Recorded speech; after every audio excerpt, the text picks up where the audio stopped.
Hello, જાગૃત આવાજમાં તમારું સ્વાગત છે. મારું નામ છે ચિંતન નખાણી. એઆઈ શું છે, એઆઈથી શું થઈ શકે છે અને એઆઈ સ્ટડી કરતાં કરતાં લાઈવ પ્રોજેક્ટ પર કામ કેવી રીતે થઈ શકે છે, એ બધી વસ્તુ આપણે આજના આ ઇન્ટરવ્યૂમાં ડિસ્કસ કરીશું. તો એનાથી શું થશે, જો તમે લોકો એઆઈમાં એડમિશન લેવા માગતા હશો તો તમે લોકોને એક્ઝેક્ટ આઈડિયા આવશે. એના માટે જ આપણે આજે જાગૃત આવાસનો સ્ટુડન્ટ જે છે એને આપણે આપણા પ્લેટફોર્મ પર ઇન્વાઇટ કર્યો છે અને એ જે એઆઈમાં સ્ટડી કરે છે તો આપણા બધા જ એના એક્સપિરિયન્સ આપણી સાથે શેર કરશે, રાઈટ. તો દિવ્યેશ પટેલ જે અમદાવાદના જ છે અને નારણપુરા વિસ્તારમાં રહે છે, જે એઆઈ પર કામ કરી રહ્યા છે, અને તો એઆઈમાં કેવી રીતે આગળ વધવું એનું આજે આપણે ડિસ્કસ કરીશું. તો દિવ્યેશ, વેલકમ. હવે મારે ક્વેશ્ચન, સૌથી પહેલો ક્વેશ્ચન કે એઆઈ શું છે, શું જાણો તમે એઆઈ વિશે?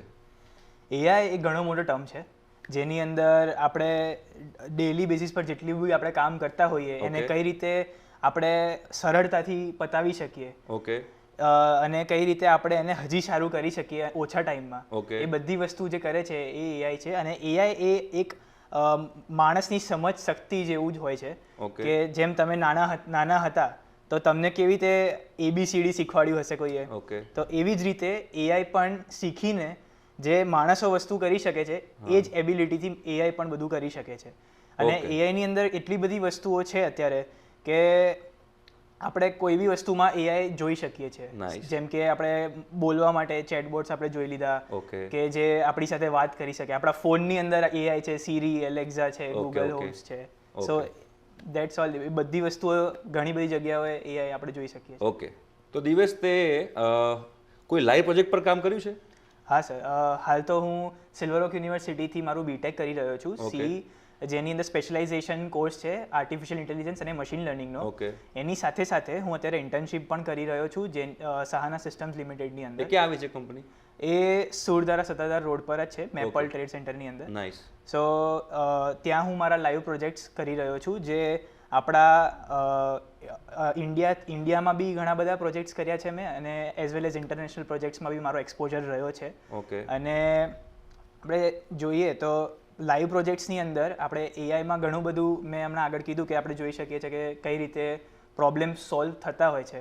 તો અમારો મોટો જ એ છે કે હ્યુમન ટાસ્કની અંદર કોઈ પણ જગ્યાએ સરળતા અમે લાવી શકતા હોય એઆઈની હેલ્પથી, તો એમાં અમે લાઈવ પ્રોજેક્ટ્સ બતાવીએ છીએ અને કરીએ છીએ. ઓકે. તો દિવેશ, તું એમ કહે છે કે તે આટલા બધા લાઈવ પ્રોજેક્ટ કર્યા છે, તો આપણા જે જાગૃત આવાજના વિદ્યાર્થીઓ છે એમને તું એક્ઝામ્પલ આપીશ કે કયા લાઈવ પ્રોજેક્ટ પર? હા, લાઈવ પ્રોજેક્ટ્સ અમે ટ્રાફિક મોનિટરિંગમાં કર્યા છે, જેની અંદર અમે ફોર એક્ઝામ્પલ હું તમને કહું કે આપણા સિટીની અંદરની જ વાત કરું તો આપણી અંદર હેલ્મેટનું છે, રાઈટ. પછી આપણે હેલ્મેટ ના પહેર્યું હોય તો એના નંબર પ્લેટને ડિટેક્ટ કરીએ છીએ, જેનાથી આપણા સ્માર્ટ સિટી તરફનો જે આપણો ગોલ હોય એ આપણે પૂરો કરી શકીએ છીએ. એ સિવાય હું તમને કહું તો રિટેલ માર્કેટ જેટલા બી હોય છે, જેમ કે ડીમાર્ટ છે કે એવી કોઈ બી જગ્યાઓ છે જ્યાં આપણે લાંબી લાઈનો જોતા હોઈશું, આપણે બી હેરાન થયેલા જ હોઈશું.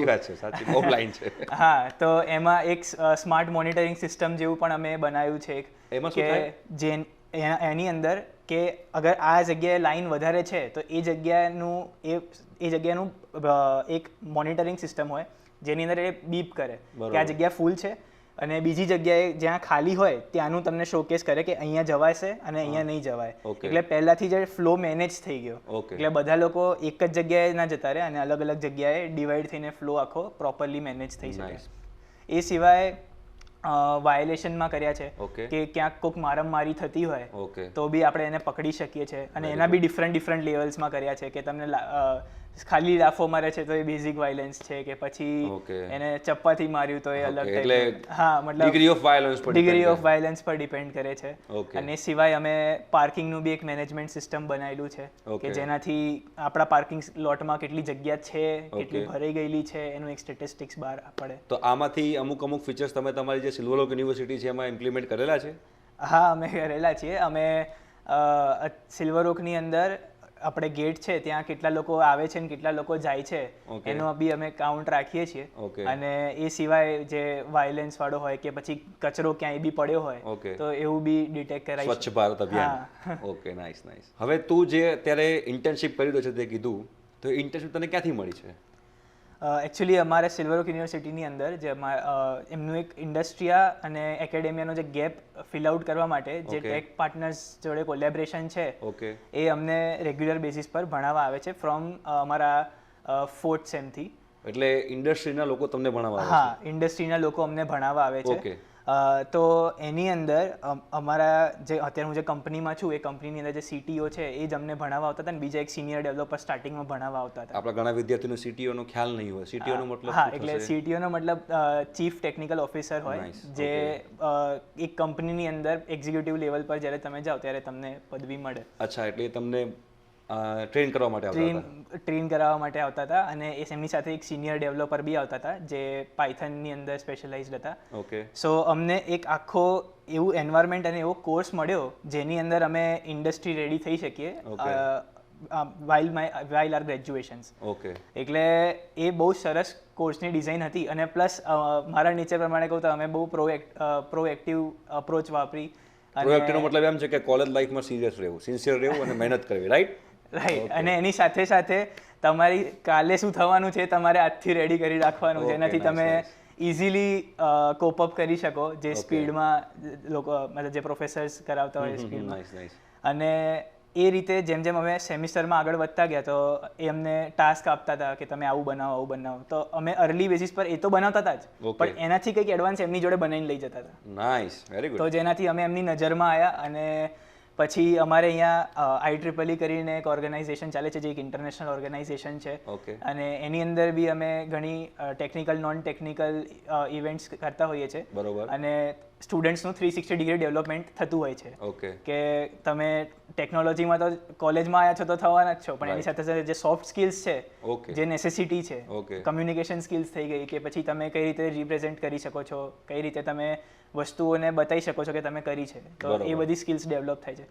તો એ બધામાં થતાં એ બધી જે સ્કિલ્સ ભેગી થઈ અને જે કોમ્બો થયું ને એ વસ્તુથી અમારા જે કંપનીના જે ફાઉન્ડર હતા એમની સાથે એક મીટ થઈ ઇવેન્ટ્સની અટેન્ડ કરતા અને એ રીતે અમારી વાત થઈ અને અમે પૂછ્યું કે અમારે આવી રીતે લાઈવ પ્રોજેક્ટ્સ પર કામ કરવું છે તો સર અમને ગાઈડન્સ આપો. અમે કનેક્ટ કર્યું, જેમ આપણે કહીએ ને કનેક્શન્સ હોવા એ બહુ જરૂરી છે. કનેક્શન્સ હોવા જરૂરી છે. હા, એટલે એ રીતે અમે વાત કરી અને એમને કીધું કે આવું એક છે તમે કરો. તો એની અંદર એવો પ્રોજેક્ટ હતો કે કોઈ માણસ પડી જાય છે તો એ તમારે ડિટેક્ટ કરવાનું છે. હવે સપોઝ એને હાર્ટ સ્ટ્રોક આવ્યો કે પછી એને કોઈ બી રીતની વસ્તુ થઈ, એક્સિડન્ટ થયો કે એવું કશું બી, તો એ કેઝ્યુઅલિટીઝને ડિટેક્ટ કરવા. તો એ રીતે અમે ધીમે ધીમે કનેક્ટ થયા. પછી આ નંબર પ્લેટ વાળું મેં તમને કીધું કે નંબર પ્લેટ આવે તો એ ડિટેક્ટ થઈ જાય. એટલે દિવ્યેશ ઇન શોર્ટ આપણે કહેવા જઈએ તો આપણા સ્ટુડન્ટ્સની ભાષામાં હેવી ડ્રાઈવર છે, રાઈટ ને? તો દિવ્યેશ, તું જે આ ઇન્ટર્નશિપ કરી રહ્યો છે એનાથી તને શું ફાયદો થયો આપણા સ્ટુડન્ટ્સને જરા જણાવીશ? હા, ઇન્ટર્નશિપની અંદર એઝ યુઝ્યુઅલ આપણે કોઈ પણ ઇન્ટર્નશિપ કરતા હોય એના ઘણા બધા ફાયદા હોય છે કે એક તો પ્રેક્ટિકલ એક્સપોઝર થઈ ગયું, પ્લસ તમને કઈ રીતે વર્ક પ્લેસ કલ્ચર હોય છે એનો બી તમને ઘણો સારો આઈડિયા મળતો હોય છે. તમારી પાસે એક સારું એન્વાયરમેન્ટ હોય છે કે જ્યાં તમે ગ્રો અપ કરી શકો. એ સિવાય હું તમને મારું ટેકનિકલ સાઈડ કહું તો ટેકનિકલ સાઈડ એક્સપોનેન્શિયલ ગ્રોથ મને જોવા મળ્યો છે કે આપણે કોલેજની અંદર ભણીએ છીએ, બધું બરોબર છે, આપણને સારું નોલેજ બી મળે છે.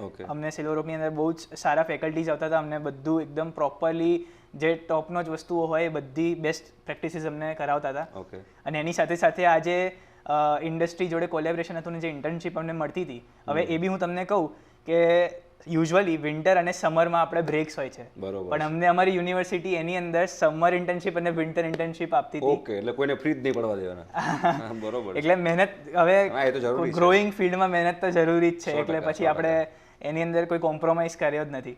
તો એટલે એની અંદર વિન્ટર ઇન્ટર્નશિપ અને સમર ઇન્ટર્નશિપ જેવી ઓપોર્ચ્યુનિટીઝ અમને મળી હતી, જેની અંદર જે અમે ભણ્યા હતા અત્યાર સુધી સિલ્વરઓકની અંદર એ બધું અમને એપ્લાય કર્યું ત્યાં ઇન ડોમેન ઓફ AI. એટલે અમે ત્યારે ત્યાં પ્રોજેક્ટ્સ બનાવ્યા. પછી ધીમે ધીમે પ્રોજેક્ટનો સ્કેલ મોટો થયો. હવે જેમ મેં તમને એક્સપોનેન્શિયલ ગ્રોથ કીધો, તો એક્સપોનેન્શિયલ ગ્રોથ એવો થયો કે નાના સ્કેલના પ્રોજેક્ટ્સથી મોટા સ્કેલના પ્રોજેક્ટ્સ કે જેના માટે હેવી કમ્પ્યુટેશન જોઈએ, કેમ કે AI એનું ખાવાનું ડેટા છે. નાઇસ, હા સાચી વાત છે. તો એ મોટા ડેટા પર કામ કરતા થયા અને એ રીતે પછી આગળ વધીએ છીએ અત્યારે હજી બી. નાઇસ. એટલે દિવ્યેશ તેમના જે પેલો વર્ડ યુઝ કર્યો છે મને એમાં બહુ ઇન્ટરેસ્ટ પડ્યો. હાઈ કોમ્પિટિશન જરૂર પડે જ્યારે પ્રોજેક્ટનું સાઇઝ વધતી જાય તો એના માટેની ફેસિલિટી શું કરો છો? એના માટે અમને યુનિવર્સિટીનો સપોર્ટ હતો, જે સુપર કમ્પ્યુટર આવે છે પરમ શાવક કરીને. ઓકે. તો અમને સિલ્વર ઓક યુનિવર્સિટીની અંદર એ અમને છૂટ હતી એ વાપરવા માટે કે તમે પ્રોજેક્ટ્સ લાવો, તમે એની પર વર્ક કરી શકો છો. અને એઝ વેલ એઝ ઇન્ડસ્ટ્રીની અંદર બી જે કમ્પ્યુટેશનલ ફેસિલિટીઝ હોય છે જે લાર્જ સ્કેલના પ્રોજેક્ટ માટે બનાવેલી હોય છે લોકોએ, એનો પણ મને એક્સેસ મળ્યો. અને એક્સપોઝર એવું હતું કે like a dream come true, કે તમારી પાસે હવે સપોઝ તમે કોઈ સર્ટિફિકેશન કોર્સ કરો છો તો તમે બધું શીખી લીધું, એપ્લાય ક્યાં કરશો? સાચી વાત છે. રાઈટ. તમે બહુ તો ક્લાઉડમાં જશો કે એ રીતે જશો, પણ ત્યાં તમારે પૈસા ભરવા પડશે. રાઈટ. પણ અહીંયા એકેડેમિયા સાથે સાથે તમને પરમ શાવક જેવું સુપર કમ્પ્યુટર ફેસિલિટી બી મળી, પ્લસ ત્યાં ઇન્ટર્નશિપ કરતો તો ત્યાં મને સારા એવા સર્વર્સ બી મળ્યા જેનાથી હું મારો લેવલ સ્કેલ કરી શકતો હતો. ઓકે. અને એ રીતે હાઈ કમ્પ્યુટેશનલની જે નીડ્સ હોય મારી એ મેં પૂરી કરી. Nice, very good. તો દિવ્યેશ, એઆઈમાં આટલું બધું તું કામ કરે છે તો કોઈ અચીવમેન્ટ તમે લીધી છે એઆઈની અંદર?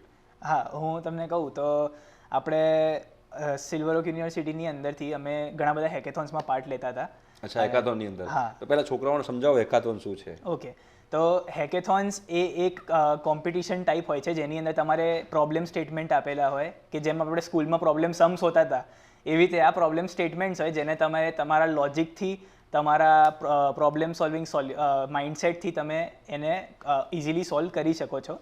અને દર ફેરી એવું જરૂરી નથી કે એનું સોલ્યુશન પ્રોડક્ટના બેઝમાં જ આપવાનું હોય, તમે એનું સોલ્યુશન બી સજેસ્ટ કરી શકો છો. ઓકે. સો હમણાં રિસેન્ટલી મેં તમને આગળ IEEEની વાત કરી, તો હું પાસ્ટ યરમાં IEEEનો સિગ્નલ પ્રોસેસિંગની અંદર ચેરપર્સન રહી ચૂક્યો છું અને કમ્પ્યુટર સોસાયટીની અંદર બી ચેરપર્સન રહી ચૂક્યો છું. ઓકે. તો અમારી એક એન્યુઅલ ઇવેન્ટ હોય છે IEEE સંપર્ક કરીને, જે આખા ગુજરાત લેવલે ઉજવાય છે. અને એની અંદર આ ફેરીનું 2024ની અંદર જે થયું હતું એની અંદર ઘણી બધી પ્રખ્યાત યુનિવર્સિટીઝ એ પાર્ટ હતો એની અંદર, જેટલી બી IEEE હોય છે સ્ટુડન્ટ બ્રાન્ચ. હા, એમાં નિરમામાં જ આયોજિત થયેલી હતી. નિરમાની અંદર જ થઈ? હા. ઓકે. એટલે અમે ત્યાં ગયા હતા અને ત્યાં હેકેથોન રાખેલી હતી, ટેકનિકલ હેકેથોન રાખેલી હતી, જેની અંદર રિયલ ટાઈમમાં તમને ડેટા આપી દે અને તમારે એની અંદરથી ઇનસાઇટ્સ કાઢીને આપવાના કે આ ડેટા શું કહેવા માંગે છે. ઓકે. તો એની અંદર અમારી ટીમે ફર્સ્ટ પ્રાઇઝ ત્યાં હોલ્ડ કર્યો હતો. Nice, congratulations. Thank you. અને એ ખાલી એ બી વિધિન 45 મિનિટ્સ આ બધું કરવાનું હતું, એટલે ટાઈમ બી ઓછો હતો અને પરફોર્મન્સ બી એ રીતને બતાવવાનું હતું. Nice, nice. એટલે હેકાથોનમાં તમે ચેમ્પિયન બનેલા છો એમ? હા, બનેલા છે. જબરદસ્ત કહેવાય. અને પાર્ટિસિપેટ તો ઘણી બધીમાં બી કરેલું છે, બીકોઝ એ નેસેસરી છે. તમારે અગર તમારી સ્કિલ સેટ ગ્રો કરવી હોય અને અલગ અલગ જગ્યાનું એક્સપોઝર જોઈતું હોય તો તમે પાર્ટિસિપેટ કરવું. એટલે એ પાર્ટિસિપેટ કરવા માટે તમને તમારી યુનિવર્સિટી મોટિવેટ કરે છે? હા, કરે છે. અને હમણાં હું તમને મારા યુનિવર્સિટીની જ વાત કરું તો અમારા HOD સર છે એ બી અમને બહુ મોટિવેટ કરે છે. તો દિવ્યેશ, મારે તને એ પૂછવું છે કે જેટલા પણ આપણા જાગૃત આવાજના વિદ્યાર્થીઓ છે એ બધાને એઆઈની ફિલ્ડમાં ઘણા બધા હશે જે લોકોને જવું હશે, બટ એકચ્યુઅલી એઆઈમાં આગળ વધવા માટે એવા કયા કયા ઇમ્પોર્ટન્ટ સબ્જેક્ટ્સ છે જે લોકોએ કોલેજ લાઈફમાં સ્ટડી કરવા જોઈએ? ઓકે. સો સબ્જેક્ટ્સની હું વાત કરું તો સૌથી પહેલાં તો આપણે 0થી સ્ટાર્ટ કરીએ તો એ ઇન્ફોર્મેશન હોવી જોઈએ કે એઆઈ શું છે. ઓકે. રાઈટ. તો મેં તમને જેમ પહેલાં કીધું કે એઆઈ માણસ જેમ કરે છે જેટલી બી વસ્તુઓ, જેમ કે જોવે છે, સાંભળે છે, એ બધું અત્યારે એઆઈ કરી શકે છે, એની કેપેબિલિટી છે. તો એ કેપેબિલિટી જાણવી પડે કે એઆઈ શું કરી શકે છે. પછી આપણે એના રૂટ્સમાં જવાનું, તો કે મશીન લર્નિંગ. તો મશીન લર્નિંગ શું છે? મશીન લર્નિંગ પહેલાં શું હતું કે મશીન લર્નિંગ આવ્યું, એ બધી જાણકારી લેવી જરૂરી છે. પછી હું પ્રોગ્રામિંગ લેંગ્વેજની વાત કરું તો પાયથન એ મસ્ત છે તમારે અગર આ ફિલ્ડમાં આગળ વધવું હોય તો. ઓકે. અને એ બધું પતે એ પછી આપણે નેક્સ્ટ ફેઝમાં જવાનું, જેની અંદર એડવાન્સ અલ્ગોરિધમ્સ હોય મશીન લર્નિંગની અંદર. અને એની અંદર ના એક્ઝામ્પલ્સ એક્સપ્લોર કરવાના કે એને કઈ કઈ એપ્લિકેશન્સ છે. અને એપ્લિકેશન્સ પર ફોકસ રાખવાનું જેનાથી તમને ખબર પડે કે તમે જે ભણો છો એનું એપ્લાય ક્યાં થાય છે. બરોબર છે. એડવાન્સ અલ્ગોરિધમ્સ પતે પછી તમને થોડું ક્લાઉડનું નોલેજ હોવું બી જરૂરી છે. કેમ કે મેં તમને હમણાં કમ્પ્યુટેશન પાવરની બી વાત કરી, તો ક્યાંક કદાચ અવેલેબલ નથી તો ક્લાઉડ આપણને સુવિધા આપે છે, તો એ સમજવું બી જરૂરી છે કે કઈ કઈ વસ્તુઓ આપણને પ્રોવાઈડ કરે છે.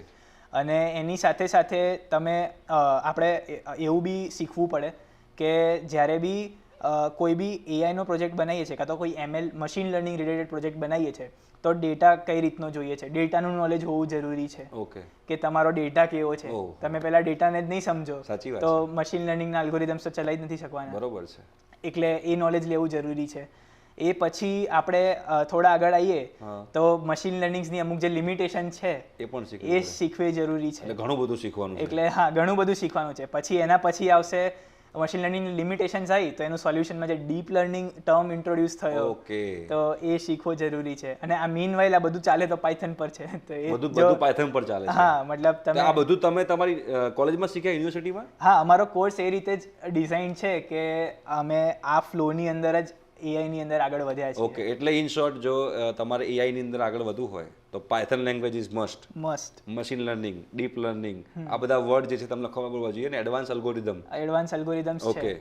ઓકે, તો આ બધા જે છે ટોપિક એ તમારા લોકોને ખબર હોવી જરૂરી છે. ઓકે, તો દિવ્યેશ, મારે તને આ ક્વેશ્ચન એ પૂછવો છે કે એઆઈનો સ્કોપ, ફ્યુચર સ્કોપ શું છે છોકરાઓને જાણવું હોય તો?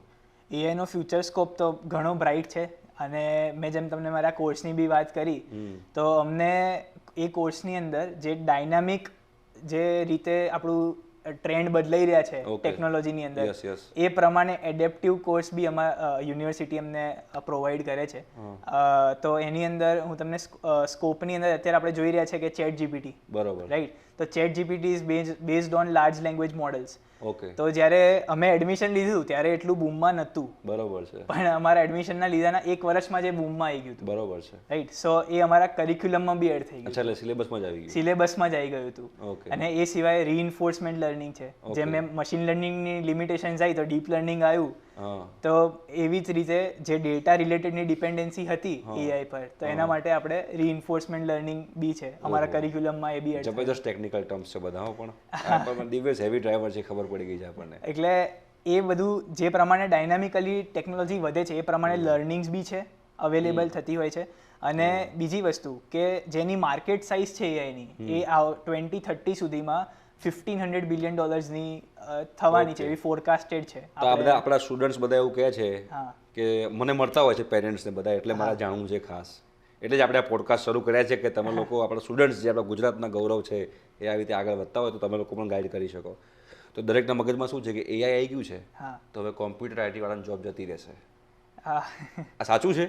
ના, આ એકચ્યુઅલી સાચી વસ્તુ નથી. પણ ઉપરથી હું તમને એવું કહીશ કે બીજી 9 મિલિયન જોબ્સ એઆઈ ના લીધે ક્રિએટ થવાની છે. ઓકે, કે જે એઆઈ એક ટૂલ છે જેનાથી આપણે આપણી કેપેબિલિટી વધારી શકીએ છીએ, આપણે આપણી પ્રોડક્ટિવિટી વધારી શકીએ છીએ. હું એક 3 ઇડિયટ્સનો એક ડાયલોગ બોલીશ કે ભાઈ જેમાં એને કીધું હતું કે ભાઈ પેન કી નિપ સે લેકે પેન કી ઝિપ તક મશીન હે. પણ હું કહીશ કે અત્યારે મશીનની સાથે સાથે એઆઈ પણ છે. એઆઈ પણ છે. નાઇસ, નાઇસ, એટલે એ રીતે જ આગળ વધી રહ્યું છે. ઓકે, તો હવે જેટલા પણ આપણા સ્ટુડન્ટ્સ છે જે લોકો અત્યારે હાલ 12th પાસ કર્યું છે, એ લોકોને તારો કોઈ મેસેજ હોય તો તું આપી શકે છે? હા, એટલે 12thના સ્ટુડન્ટ્સ માટે મારો એ જ મેસેજ છે કે તમારા જેટલા બી પર્સન્ટેજ આવે તમે બહુ ટેન્શન નહીં લેવાનું, રિલેક્સ રહેવાનું અને તમારી સ્કિલ્સ જે બાજુ તમને લઈ જતી હોય ને એ બાજુ ફોકસ કરવાનું. જેમ કે મને ખબર હતી કે મને 7th સ્ટાન્ડર્ડથી મને આઈડિયા હતો જ કે મારે આ એઆઈ સાઈડ જવું છે. બિકોઝ આપણે બધા કદાચ માર્વેલના મૂવીઝ જોયા હશે. 100%. So Tony Stark was a character જેને મને ઇન્સ્પાયર કર્યું. યસ, સો એ જોઈને જ આપણે મેં બી એઆઈના ફિલ્ડમાં ઓપ્ટ કર્યું હતું. અને એ જ રીતે, અને મારા પોતાના પર્સન્ટેજ એટલા કોઈ હાઈફાઈ હતા નહીં. ઓકે, એટલે અને પ્લસ છતાં પણ તું આ લેવલ પર છે. છતાં પણ હું છું. એટલે પર્સન્ટેજ હું એમ કહીશ કે એક પોઈન્ટ પછી મેટર નથી કરતા અગર તમારામાં સ્કિલ્સ હોય છે તો. Okay, okay, nice. તો જેટલા પણ હવે અત્યારે આ વિડીયો જોયો છે તો અહીંયાથી આપણે ફરતી એક જ જે હું કહેવા માંગી રહ્યો છું જાગૃત અવાજના પ્લેટફોર્મ પરથી કે 12th સ્ટાન્ડર્ડનું જે રિઝલ્ટ છે just a piece of paper. This is not end, this is beginning. એટલે જો તમે લોકોને ઓછા રિઝલ્ટ આવ્યા હોય તો પણ તમારે ટેન્શન લેવાની કોઈ જરૂર નથી. અને જો તમારે યુનિવર્સિટી કોઈ ચૂઝ કરવી હોય તો એવી ચૂઝ કરો કે જે તમને લોકોને પ્રેક્ટિકલ એક્સપોઝર આપતી હોય અને જે યુનિવર્સિટીઝથી તમને લોકોને ફાયદો થતો હોય. રાઈટ? તો આના સાથે આપણે અહીં આગળ પોડકાસ્ટ પૂરો કરીએ છીએ. Thank you so much for again coming on our platform. હવે તમારે બીજું કંઈ પણ જાણવું હોય તો કમેન્ટ બોક્સ પર કમેન્ટ કરો. જાગૃત આવાજ અને ચિંતન સર અને આઈ મેમ તમારા માટે ઓલવેઝ રેડી જ છે. તો યસ, જરાય ડિમોટિવેટ થવાનું નથી. Thank you so much. By.